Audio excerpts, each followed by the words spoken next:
কি পেটৰ বেমাৰ মই জইণ্ট ডিৰেক্টৰ অফ হেল্থক মাতি পেলাই আপোনাৰ মেডিকেল পৰীক্ষা কৰা হৈছে পেটৰ বেমাৰ আপুনি এটেণ্ডেন্স কেনেকৈ দিব আপুনিতো ৰাতিপুৱা 8:43 তে এটেণ্ডেন্স দিছে শিক্ষা ক্ষেত্ৰত আপোনাৰ পেটৰ বেমাৰ যদি আপুনি আজি লিভ ল'লে কিয় এয়া কি এয়া বিস্কুট কিয় খুৱাইছে ল'ৰা ছোৱালীক আজি বুধবাৰ তেখেতক কিয় সুধিছে ইউ আৰ ৰেছপন্সিবল ন তেখেতে কি কৰিব তেখেতে আপুনি যি ক'ব তাকে কৰিব বাইদেউ তেখেতৰতো উপায় নাইকিয়া আপুনি মোক কওক না আজি বুধবাৰ কণী দিব লাগিছিল আপুনি কণীটো বাদেই দিয়ক ভাতে বনোৱা নাই কণীও দিয়া নাই বিস্কুট খুৱাইছে কিয় খুৱাইছে কোনটো কিবা নতুন যদি গাইডলাইন আহিছে কওক মই নাজানিব পাৰোঁ কওক কিবা কিয় খুৱাইছে বিস্কুট কাৰণটো কওক মই নাজানিব পাৰোঁ কিজানি আপোনাৰ শুদ্ধও হ'ব পাৰে কওকচোন কিয় বিস্কুট খুৱাইছে আপুনি কিয় নাজানে ইউ আৰ এইচ এম বাইদেউ তেখেতে ৰান্ধনীহে আপুনি তেখেতৰ গাত কিয় পেলাই আছে আপুনি হেডমাষ্টাৰ আপুনি কওক না কিয় তেওঁ আনিব নহয় আপোনাৰ দায়িত্ব হয়নে নহয় যে ইয়াত বিস্কুট খুৱাইছে নে ভাত খুৱাইছে নে খিচিৰি খুৱাইছে চোৱা দায়িত্বটো আপোনাৰ নে ৰান্ধনীৰ দায়িত্বটো কাৰ তেতিয়াহ'লে আপুনি কিয় বিস্কুট খুৱাইছে বিস্কুট কিয় খুৱাইছে আজি বুধবাৰ কণী নিদি বিস্কুট কিয় খুৱাইছে মোক সেইটো এটা বাক্যত উত্তৰ দিয়ক কাৰণটো কওক কিবা নতুন যদি গাইডলাইন আহিছে কওক তে কিয় খুৱাইছে তেওঁ কথা কোৱা কি ক'লে কোনে ৰান্ধনীয়ে মাতকচোন বাইদেউ মাতকচোন আপুনি বোলে ৰান্ধিব খোজা নাই তেখেতে কৈছে বোলে বনাও কিয় আজি বনাব দিয়া নাই আমি যিটো অৰ্ডাৰ দিম সেইটো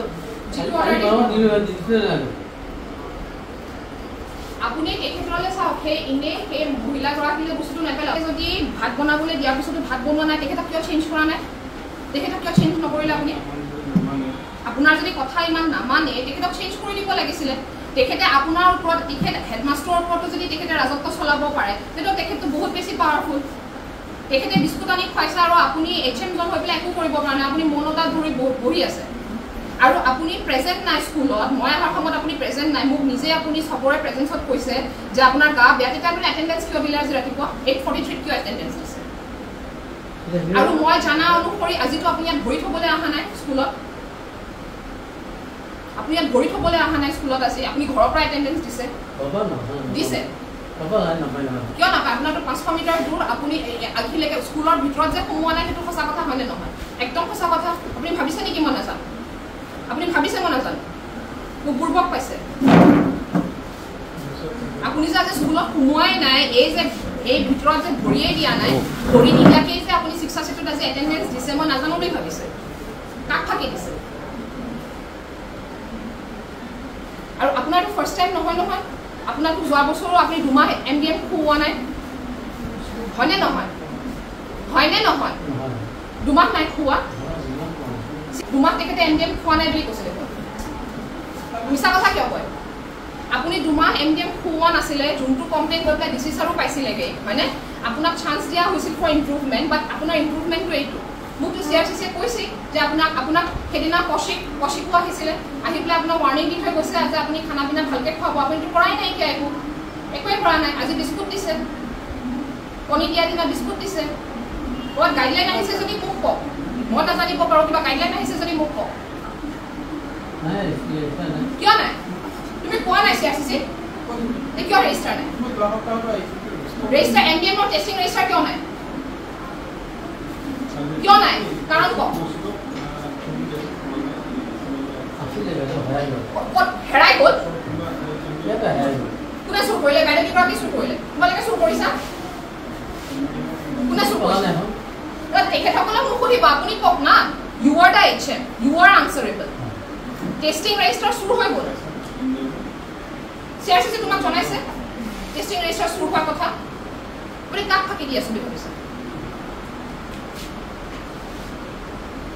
কাক ফাঁকি দি আছে এই সেটা যদি নুশুনে আপুনি কি কথা ক'বলৈ আহিছে হা ৰান্ধনীয়ে আপোনাৰ কথা নুশুনে আপুনি মৌনতা অৱলম্বন কৰি বহি আছে তো কেনেকুৱা ধৰণৰ কথা she is superior to you or you are superior to her ৰান্ধনীয়ে কথা লৈ আপুনি চেঞ্জ নকৰে কিয় আপোনালোকৰ প্ৰেচিডেণ্ট কোন প্ৰেচিডেণ্ট স্কুলৰ আসুন প্ৰেচিডেণ্ট কোন মাৰচোন কোন আপুনি খানা পিনা নোখোৱাকে কণী চনি নোখোৱাকে ঘৰত শুই আছেগে আপুনি আপোনাৰতো গাটো ইমানো বেছি বেয়া নহয় উঠিব নোৱাৰা ইমানোতো বেছি বেয়া নহয় মই মেডিকেল টেষ্ট কৰাম এতিয়া আপোনাৰ গা চিয় কিন্তু এটেণ্ডেন্স কেনেকৈ দিম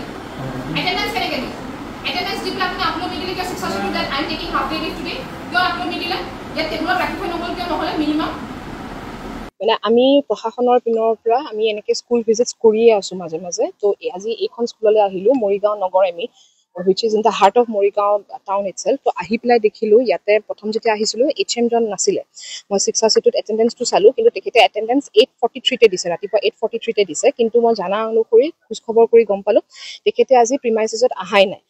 তেখেতৰ ঘৰটো এইখিনিতে ওচৰতে বোলে এৰাউণ্ড 400 মিটাৰ ৰেডিয়াছত। তো যিহেতু 682ৰ আমাৰ যোনটো মানে ৰেডিয়াছটো 500 মানলৈকে ধৰে, তো নিশ্চয় তেখেতে ঘৰৰ পৰাই দিছে। মই তেখেতক ফোন কৰি সুধিলোঁ আপুনি কিয় নাই, তেতিয়া তেখেতে ক'লে মোক গা বেয়া, মই ঘৰত শুই আছোঁ বুলি ক'লে। লগতে ৰান্ধনি ঘৰটো তলা মৰা আছিলে, আপোনালোকে দেখিছিলে চাগে নিশ্চয়। আৰু আজি আমাৰ বুধবাৰে আপোনাৰ ভাত দালি কণী খুৱাব লাগে। তো তেখেতৰ ভাত দালি কণীটো দূৰৰে কথা, তেখেতসকলে 10 টকীয়া 10 টকীয়া 2 পেকেট ক্ৰেকজেক বিস্কুট আনি পেলাই ল'ৰা ছোৱালীক খুৱাইছে। এতিয়া আমি আহি পেলাই আমি ৰান্ধনিসকলক মাতি পেলাই দাইল চব্জি বজাৰ কৰাই পেলাই এতিয়া আমি ভাত বনোৱাৰ ব্যৱস্থা কৰিবলগীয়া হৈছে, কণী দি ভাত বনোৱাৰ ব্যৱস্থা কৰিবলগীয়া হৈছে। আৰু মই গম পোৱা অনুসৰি মই ইন্সপেক্টৰ স্কুলছৰ পৰা গম পাইছোঁ যে তেখেতক আগতেও শ্ব'কজ নটিচ দিয়া হৈছিলে। ৰাজহুৱাভাৱে তেখেতে লিখিও দিছিলে যে এনেকুৱা কাম নকৰোঁ। লগতে আমাৰ CRCC আছে, তেখেতেও কৈছে, তেখেতক ৱাৰ্ণিং দিয়াই গৈছে যে যিহেতু আপুনি টাউনৰ মাজতে এনেকুৱা গাফিলতি নকৰিব। বাট তেখেতে he has paid no' heed to anything. আৰু আজি আহি পেলাই আমি যোনটো পৰিৱেশ দেখিছোঁ, আপোনালোকেও দেখিছে, তো নিশ্চয় পুতো লগা পৰিৱেশ। আৰু তেখেতে 682ৰ যোনটো মিছ ইউজ কৰিছে, সেইটো একচুৱেলি বহুত বেছি ডাঙৰ গাফিলতি কৰিছে। তেখেতৰ গা বেয়া হ'ব পাৰে, তেখেতে যদি 682ত আপলোড দিলে হয় যে মই আজি এবচেণ্ট, বা ইয়াতে যদি হাৰ্ড কপি এখনো দি থৈ গ'ল হ'লেও চলে হয়। কিন্তু তেখেতে এটেণ্ডেঞ্চ দিছে, তাকো নিজ ঘৰৰ পৰা এটেণ্ডেঞ্চ দিছে, যিহেতু ঘৰটো ওচৰতে। So' it is not acceptable at any way. আৰু লগতে ছাত্ৰ ছাত্ৰীৰ জীৱনৰ লগত যোনটো হেতালি খেলিছে, তেখেতসকলক আজি যোনটো মেনু অনুসৰি দিব লাগিছিল, মেনু অনুসৰি নিদি তেখেতে 2 পেকেট ক্ৰেকজেক বিস্কুট আনি পেলাই খুৱাইছে। এইটো যথেষ্ট মানে কি বুলি ক'ম আৰু, মানে ক'বলৈ ভাষা নাইকিয়া হৈছে বুলি ক'লেও ভুল নহ'ব।